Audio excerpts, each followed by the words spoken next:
But look, today, just with the real assets, obviously, myself, I'll cover off on the REIT space with Liam, and then Nathan will come in at the end with the infrastructure names. And clearly the last year, there's been very mixed performance from the REITs. Tough period, obviously, with the macro, but the sector did actually slightly outperform the market over the last probably 12 months. Looking back at the last quarter, you have seen, as Tim said, there is a lot more interest coming back into the space. Obviously, a change in time with the macros has driven that. Good December and obviously late January, we've seen sort of a good rally in some of the names, and even some of the more beaten up names have posted some actual positive performance. So when you look at the index, it is very much driven by Goodman Group, which Liam will cover off on. Goodman's a huge chunk of the index now, but you've also seen some really solid returns from HomeCo, which obviously is very well held across the network. Obviously, that Sigma deal as well has driven some increased interest in that stock. And Stockland Group, I think with the turn in view in rates, anyone exposed to resi sort of got another look as well. So some big moves there, and I think as we obviously last year there was, looking globally, talk of recession risk. Obviously interest rates were going higher and no sort of end in sight. And now as we sort of enter 24, you have seen that sort of global chat of recession risk lower. Particularly in the US, you've seen now talk of interest rate cuts coming in at the end of 24. So definitely some renewed interest in the sector. It may not be right now, but I think as, obviously there's another meeting today, we might get some more commentary, but certainly there will be a point where sort of that more general investor will come back to the sector. But in the interim, we've obviously got reporting season.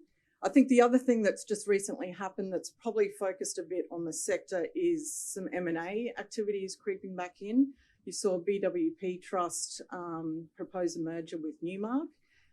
Newmark, small REIT, trading at a deep discount to NTA. I don't think it ever traded over NTA post-IPO, bit smaller, same sector. So that's sort of, Newmark's been the best performer in the last month because of that news. So that sort of focused again on where particular stocks might be trading and what might be happening there. So, I mean, there's stocks like Waypoint REIT, HPI, which is the pubs that have pretty clean registers trading at big discounts to NTA. So there may be names like that do pop up on people's radar. So I think with that, we'll pass to Liam's just going to run through a couple of his stocks. He obviously covers the big Goodman, and then we'll come back for a couple more comments.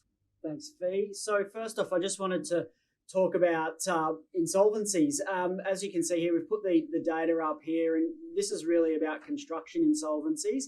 And, this is really in light of the recent St Heliers administration. So to my mind, St Heliers it's a big developer and a big builder as well. It has defence contracts. It has, I think it's building a retirement village over at one of the racecourses up here in Brisbane. It is a big business. And Qualitas has often talked about the risk from insolvencies for builders over the Christmas period. And this is probably a sign of it. But, I think what I see there in that the data is that, yes, insolvencies are up, but insolvencies for construction businesses are always fairly high. These are fixed price contract businesses that have margins of 2 or 3%.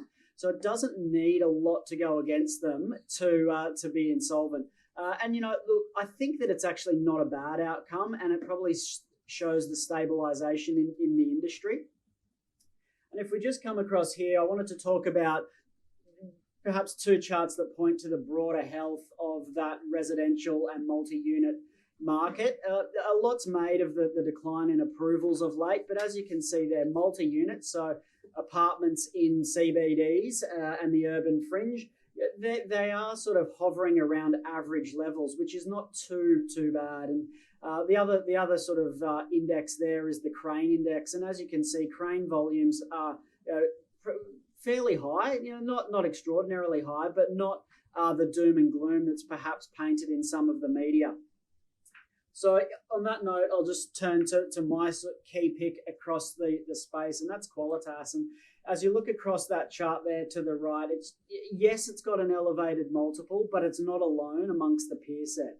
But it has far more growth. This is a consensus chart, and as you can see there, consensus is reasonably tight, and they have a lot of growth from this business. And how is that growth being delivered? Well, it's about FUM commitments. So FUM's gone to $8 billion. If I go back 12 months, it was probably 4.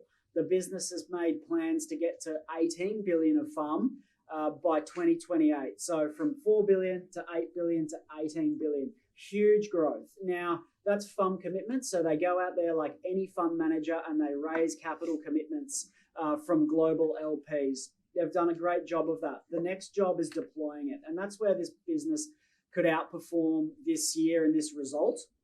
So at the September quarterly update, they said we have about 2.3 billion of deals in the pipeline. I've got them cementing and distributing 1.9 billion in this first half. And this is a first half distribution business. Like developers want to get their money in the first half. So that's where I'm looking for them to outperform here. But then that deployment leads to earnings. And I think that this business can continue to grow earnings above and beyond the peer set. So that's why I like this business. And then I'll turn to Goodman as well. Now we have an ad on it, and I'm sort of searching for TSR. I've got a 24.50 price target. It's trading at pushing 26 times, which is above the long-term average of about 24 times. This is a business that really only pays out about 30% of its earnings. Most of the REITs, they'll be paying out 80, 90%. So that's how they grow at double-digit earnings. But nonetheless, you can't escape the fact that this is a business trading on 25 times, growing at 10 to 15% per annum. Doesn't screen as that attractive.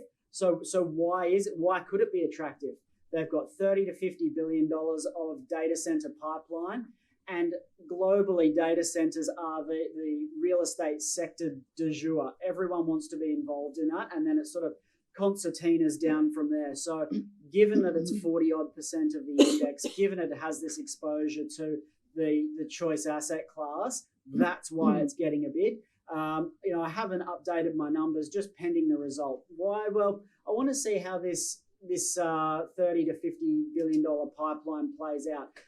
The company's talked about funding more of it on balance sheet, and analysts that live in Excel, they just see that as more capital intensity. I think investors that probably think more long term and holistically, they see an attractive sector, a big pipeline, an opportunity to grow, and a company that's always delivered. So look, we'll see how they go at results. They have a history of beating their guidance expectations. They're guiding to 9% EPS growth. Consensus is at 11 to 12, and I'm at 12. So look, I'm there or thereabouts. So we'll just wait and see how they report. And on that note, I'll pass back to Fee. Yeah, thanks, Liam. Look, just a couple of areas as we head into reporting season.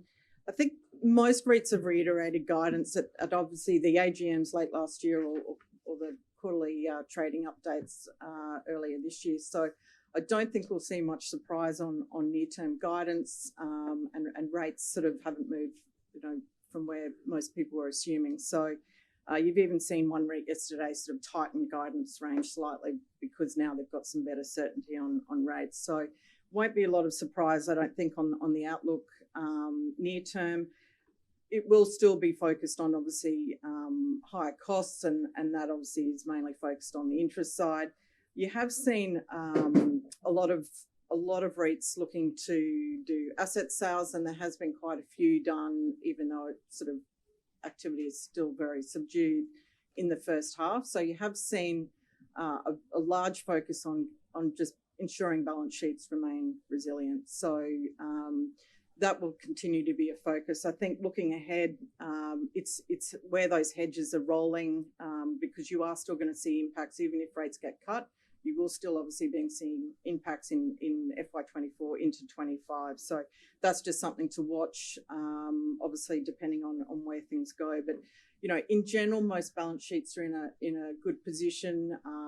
Most REITs have got ahead of the curve and sold assets to ensure that, I guess, they have the liquidity. The focus has been really with obviously a lot of those proceeds have gone into reducing debt, but most REITs are also looking at development pipelines to get those returns.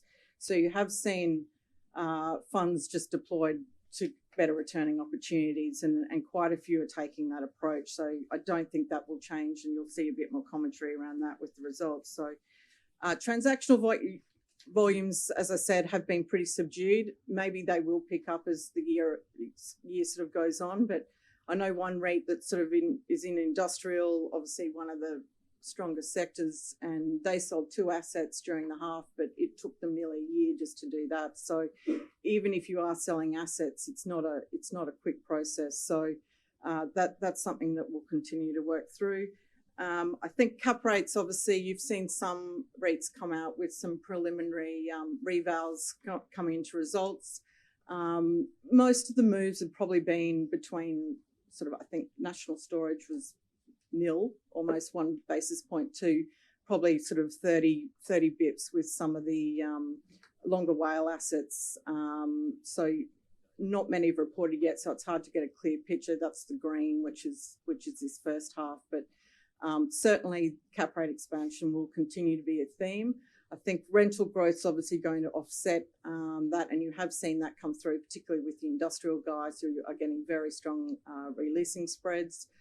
So we will continue to see that come through. But to date, most of the moves have probably been between 1 to sort of circa 7% and a bit moves in portfolio value. So we'll see where we land at the end of reporting season, but that will come through. And obviously, just looking at sector preference, preference-wise, I think very much industrial logistics. You're still getting very strong rental growth, which is the key here. Healthcare, not a lot of choice on obviously the ASX, but it's extremely resilient growing sector. Convenience retail, and even the traditional retail guys have performed very well. That's sort of Region Group, which is just reported this morning, Centre Group, which obviously 3 or 4 years ago were sort of, everyone was saying malls were dead, but they've actually been beneficiaries of this strong inflation environment and getting positive releasing spreads. So self-storage is the other one. It's actually been very resilient, but obviously you've got 2 stocks here, National Storage and Abacus Storage King. But held up very well, and seemed to be a lot of interest in that space across the market. So we will do some more work on ASK. Obviously, HomeCo Daily Needs is still in our best buys with Dexus Industria REIT, and Liam's run through his thesis on Goodman Group. But I'll pass to Nathan to run through infrastructure. All right, infrastructure coverage. So that's that summary table that you've seen previously. Yes, the sector has compressed a lot in terms of investable names over the years. So to me, that's the sort of the key 5. I suppose we could also probably include in there Auckland Airport and maybe Chorus as sort of investable names within the space. But look, I suppose a couple of things I wanted to point out there was just those distribution growth profiles to the right of the table out beyond the current year. And also, I suppose, just to highlight just a couple of the differences between my valuation and consensus. And I think probably the 2 that really sort of stand out there are APA Group and Transurban, so the 2 of the biggest within the space. So look, what I've proposed to do this morning is, because I don't talk on these all that much, I'll just want to sort of touch on the high-level narrative for each of these different stocks. Okay, so we'll go to APA Group first. So remember, this is the only remaining energy infrastructure owner listed on the ASX. About 90% of its earnings actually comes from the gas infrastructure portfolio that it's got. It wants to continue to invest in that, but also to pivot further. And so it's got some exposure already, but pivot further into electricity transmission and also remote renewable generation. Now, what do we sort of evaluate below where others are? Look, it's difficult to unpick that, but let me sort of tell you some of the things that I think are sort of headwinds for the value of this company. So first up, sustaining costs. So both your sort of asset by asset sustaining capex, as well as what they call foundation costs, are going to be going up very large. That's per their guidance. Also, they've got corporate costs and the costs of strategic technology projects are going to be pushing up costs a lot going through their P&L. Costs of capital have increased.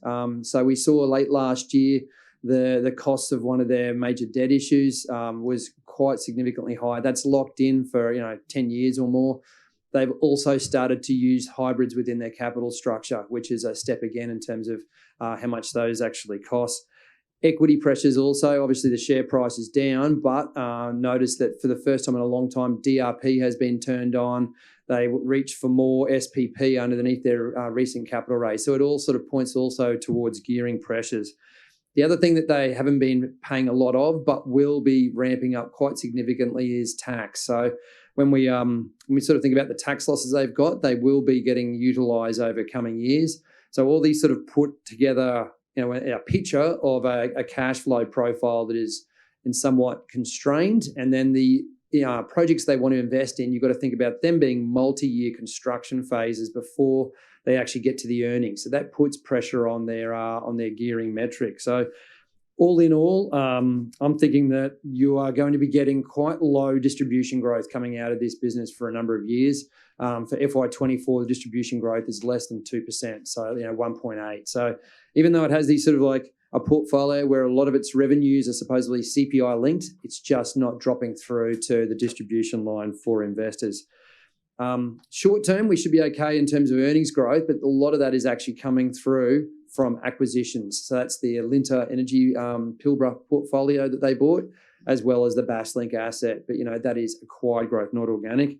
And then if I look further out in time, and I know for a lot of you might say, well, I'm not even going to be here in 12 years' time, but in 12 years' time, they are going to have a cliff face in earnings.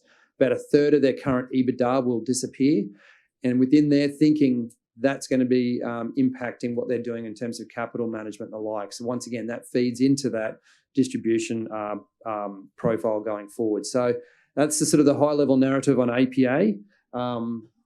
Moving on to Atlas Arteria. Look, we already know what the key risk is here. That's the traffic and toll revenues. Fourth quarter, that's already come out. So just as a reminder, key assets for this portfolio are in France and the US. Distribution guidance is 40 cents per share. They say that's sustainable. I think it's sustainable for a couple of years, FY24, 25. Then the excess corporate cash that's supporting that and the capital releases from the Chicago Skyway, that falls away. They don't have the cash flow to support 40 cents. They had something closer to it before the French government decided to put a new tax on French concessions, which knocked their cash flows around in a meaningful way. Will be interesting to see how well they are able to protect their rights under that concession by getting some sort of compensation. That's an upside evaluation. I don't think anyone's baking it in. It's a multi-year type event. So I think everyone's not going to be willing to pay up for that. In terms of valuation, look, I think this is a sort of high $4 to low $5 sort of business as usual type valuation for this portfolio. Why is the target higher? Well, IFM's still there. IFM has crept its stake in the business higher. It has a board seat, so it's obviously showing continued interest in the business. So we've got to think about if and when there will be a takeover. So that's where my target price tries to capture some of that potential upside. But I just don't see it as being compelling buying at these levels when you've got to pay up for some of that potential for that takeover. The final one is Dalrymple Bay. That's the one that I've had an ad on for quite some time now. Look, it's highly certain revenues with all the risk mitigants wrapped around it, meaning because it's just such a high margin business, effectively like a triple net lease structure, if you sort of understand what that is from a REIT's perspective. Sort of really good risk adjusted returns. I think probably there's the two key events you should be watching for. First up, the March CPI. So that feeds into the annual revenue escalation that happens from July. And also the other sort of key driver of that is what the 10-year bond rate is for the last 2 months going into the end of that year. Both of those will drive through into what the revenue growth is from 1 July, which then plays through into what the distribution growth is actually going to be from 1 July. I think that's still going to be a pretty solid sort of mid to low sort of single, in that sort of range, single digit sort of growth rates coming through. I know a lot of us have had our eye on what the meaning of this transition plan is that they've announced through the sustainability report. So effectively, they've said they're going to be diversifying away from single asset risk and single sort of location risk. And that's basically talking M&A. So to me, the big sort of thing was who is going to be the new CEO and what's their direction going to be. They have made that announcement. I know of the new CEO. He used to be the head of Verizon's network business. He was the guy that actually negotiated the long-term agreement with their customer group that sort of broke away from the regulatory sort of environment that they had previously. So I think he's got some sort of runs on the board on that front in terms of dealing with coal investor group, understanding the regulatory side of things. But until he starts in March, we won't have a chance to actually sort of question him and see what his desires are in terms of steering the ship here. But that to me is kind of like the sort of the key risk in terms of are they going to use M&A in a way that could potentially blow up value, which would mean that we don't get the benefit of the sort of the great risk-adjusted returns from the existing assets. So just the one to watch on that front.